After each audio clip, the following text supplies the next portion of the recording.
இதுதான் 1947ல ஒரு பெரிய கேரக்டர். அதுக்கு நிறைய ஆர்டிஸ்ட் பார்த்துக்கிட்டே இருந்திருக்காரு. பார்த்துட்டே இருந்திருக்கும் போது அவங்க எங்கெங்கோ பெரிய பெரிய ஆர்டிஸ்ட் எல்லாருமே பார்த்தாங்க. அப்போ முருகதாஸ் சார் சொன்னாராம், இது கலையரசனை கூப்பிட்டு பண்ணு கரெக்டா இருக்கும் அப்படின்னு. அது பொன்குமார் தான் அந்த கேரக்டர். அவருக்கு அந்த அளவுக்கு உடன்பாடு கிடையாது. இவ்வளவு ஆமா ஆமா ஆமா ஆமா ஆமா ஆமா ஆமா ஆமா.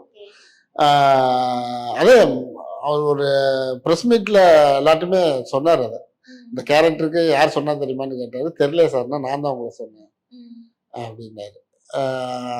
அப்படி கிடைச்சது அந்த வாய்ப்பு. ஆமா, அது ரங்கூன்ல இருந்து ஆரம்பிச்சதுதான் சர்க்காரு, சர்க்காருல இருந்து ஆரம்பிச்சதுதான் 1947.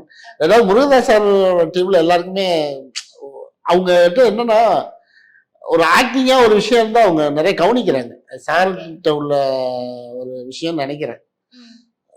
முருகதாஸ் சார் வந்து உங்க ஆக்டிங் எல்லாம் பார்த்து இப்ப அவரோட படத்துல நீங்க நடிக்கும் போது ஒரு சீனை நீங்க நடிக்கிறீங்கன்னா செம்மையா நடிச்சடா, சூப்பரா நடிச்ச அப்படின்ற மாதிரி பாராட்டி இருக்காரா?